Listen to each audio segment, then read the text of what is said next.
Masechet Eruvin, résumé du Daf Yud Dalet. La Gemara continue à expliquer la halachot de la Korah, de la poutre qui se tient à l'entrée du Mavoy pour permettre le Mavoy. Donc la Gemara elle dit, cette poutre-là en question, elle doit être suffisamment forte selon Tanakama, selon Chachamim, pour suffisamment solide pour pouvoir porter une brique, une petite brique. Mais si la Korah elle-même, elle se tient sur des clous ou sur quelque chose qui la supporte, il n'y a pas besoin que et la Korah et son support soient suffisamment solides pour porter aussi et la Korah et les briques. Non, la Korah, si elle est suffisamment forte pour porter la brique, c'est bien. Et même si les clous ne sont pas assez forts pour supporter la brique aussi, c'est pas grave, c'est pas un problème. Selon Rav Chizda, par contre, il faut que les clous aussi soient suffisamment forts de quoi porter et la Korah et la brique. La Gemara ensuite dit, quelqu'un qui a placé la Korah à l'entrée du Mavoy et qu'il a couverte par un rideau qui descend presque jusqu'en bas. S'il y a plus que 3 tfachim du sol jusqu'en bas du rideau, on a tout perdu ici. On n'a ni Korah parce qu'elle est couverte, ni rideau, ni mechitza, c'est pas une barrière parce que cette mechitza-là, elle est trop haute du sol, elle est plus que 3 tfachim du sol, donc c'est pas sous en tant que mechitza. Une Korah qui sort d'un mur mais qui ne touche pas l'autre mur d'en face, ou bien 2 Korot qui sortent chacune d'un mur mais qui ne se rencontrent pas vraiment au milieu. S'il y a une distance de moins de 3 tfachim, c'est bon. S'il y a 3 tfachim, c'est une trop grande distance, il faudra amener une autre Korah. Selon Rabban Shimon Gamliel qui tient que la voûte c'est 4 tfachim, alors on dira la même chose pour 4 tfachim. Donc jusqu'à une distance de 4 tfachim c'est bon, mais 4 tfachim c'est pas bon. 2 Korot qui sont 2 barres, disons, 2 bâtons, et chacun en soi il est trop petit pour porter une brique. Si on peut poser par contre, donc ces 2 barres là elles sont jumelles, elles sont une à côté de l'autre placées en hauteur du Mavoy. Si on peut poser la brique sur sa largeur sur ces 2 corottes là, alors c'est bon. Si c'est-à-dire en réalité il y a moins d'un téphar entre l'une et l'autre, alors on peut poser la brique et c'est considéré comme si la chorale faisait un téphar, et donc ça va.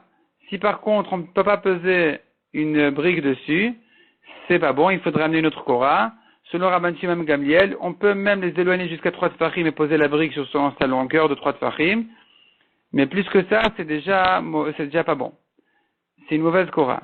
Autre cas, si les 2 barres elles étaient une plus haute que l'autre et un peu décalées. La Gemara dit, on peut considérer comme si celle d'en haut, elle descendait ou celle d'en bas, elle montait, mais à condition que la barre d'en haut ne dépasse pas les 20 amot, ni que celle d'en bas, elle rentre dans les 10 tfachim du sol. Et la Gemara dit dessus, ce Rabbi Yossi ben Rabbi Yehuda qui a dit cette halakha, il pense comme son père en ce qui concerne la halakha de dire, on considère comme si c'était comme si ça pouvait supporter une brique, même si finalement telle quelle les choses, elle ne peut pas porter la Korah à une brique. Donc c'est comme son père Rabbi Yehuda qui a dit, même si elle est d'une matière trop faible, on considère comme si c'était d'une matière forte ou comme si elle était elle avait les conditions de quoi porter la brique. C'est ce que disait Rabbi Yehuda, c'est ce que pense ici Rabbi Yossi ben Rabbi Yehuda aussi son fils, qui dit ici les 2 barres elles sont décalées en hauteur. C'est pas grave, on considère comme si elle pouvait supporter la brique comme si elle était à la même hauteur. Par contre, il a marloquette avec son père Rabbi Yehuda en ce qui concerne la question de au-dessus de 20 amot, que selon Rabbi Yehuda, ça aurait été pas soul, et selon lui, son fils Rabbi Yossi ben Rabbi Yehuda, c'est kasher. La Gemara dit ensuite, Rabbi Yehuda enseignait à Chia bar Rav devant son père, devant Rav, devant le père de son élève qui était Rav, que dans la Mishnah, il lui a enseigné ce que la Mishnah disait, si la Korah a la largeur, même si elle n'est pas suffisamment solide, c'est bon. Et Rav la corrigeant en lui disant, il faut dire non, il doit avoir les 2 conditions, et large, et solide de quoi porter la brique.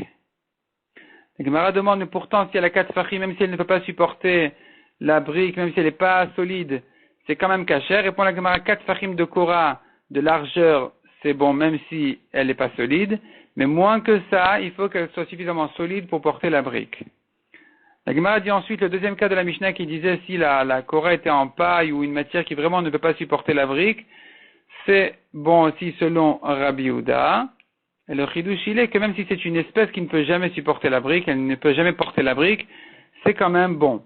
On ne dit pas ça que dans une espèce qui en général peut porter mais qui ici n'a pas les conditions qu'il faut pour porter la brique. On dira ça même dans un cas où même la matière ne peut jamais supporter la brique, c'est quand même cachère. On a vu encore, si la Korah, elle était penchée, on la voit comme si elle était droite et qu'elle peut porter la brique. Quel est le chidouche? Répond la Gemara, le chidouche est dans le cas suivant.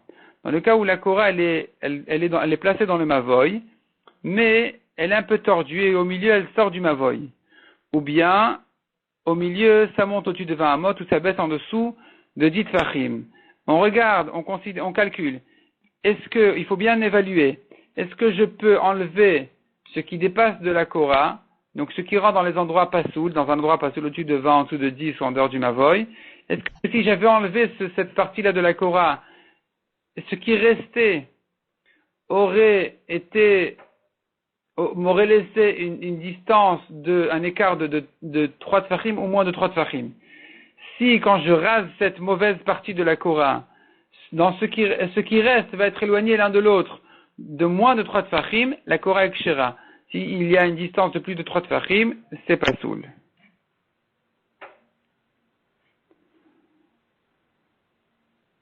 On a vu encore le cas où la Korah était ronde, on a dit que c'est comme si elle était carrée.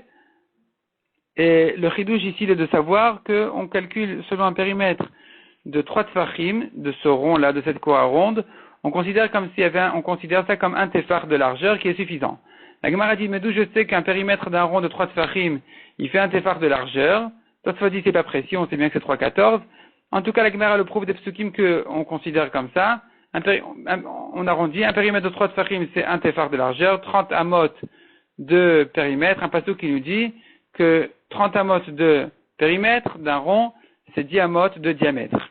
Ça rapporte sur le Yam Shel Shlomo, le grand mikveh que Shlomo HaMelech a construit pour le Beth HaMikdash, qui était un récipient, qui avait ces mesures-là, qui était rond, qui faisait donc 30 amot de diamètre, et le pasuk dit 10 amot de diamètre, et le pasuk dit que ça faisait 30 amot de périmètre. Donc on voit de là qu'on calcule comme ça. La Gemara rentre bien dans les détails de ce mikveh de Shlomo HaMelech, de ce Yam Shel Shlomo, qui servait apparemment au Kohanim, pour le Beth HaMikdash. La Gemara dit qu'il contenait 150 mikvot. La Gemara fait tout un calcul pour trouver les 150 mikvot, et la conclusion de la Gemara, elle est la suivante. Il faut dire comme ça. Ce Yam Shel Shlomo en question qui faisait 5 amot de haut et 10 amot de diamètre, en réalité, il n'était pas rond jusqu'en bas. En bas, il était un carré de 10 sur 10 sur 3 amot de haut, et ce qui contient 100 mikvot déjà, et les 2 amot supérieures de ce Yam Shel Shlomo, elles étaient rondes, et elles faisaient les 30 amot de périmètre et 10 amot de diamètre, sur 2 amot de hauteur, qui nous ajoute encore 50 mikvot, ce qui fait en tout 150 mikvot. C'est-à-dire que ça contient comme 150 mikvot, sachant qu'un mikvé, il fait 3 amot cubes, qui est l'endroit dans lequel un homme peut tremper tout son corps, une amas sur une amas de largeur sur 3 amot de hauteur, il peut rentrer là-bas tout son corps et se tremper là-bas. Donc ça, c'est bien la taille d'un mikvé. La Gemara encore rentre dans une autre contradiction dans les psukim à propos de Yam Shel Shlomo, mais passons à la Mishnah suivante. La Mishnah dit, passons à la halachot maintenant du lechi. Donc on a vu la halachot de la Korah, maintenant la halachot du lechi. Un lechi doit faire 10 tfachim de haut. Par contre, en ce qui concerne sa largeur et son épaisseur, il n'y a pas de mesure. C'est n'importe quelle épaisseur, même très fin, c'est bon. Rabbi aussi dit non, il faut que sa largeur fasse 3 tfachim minimum.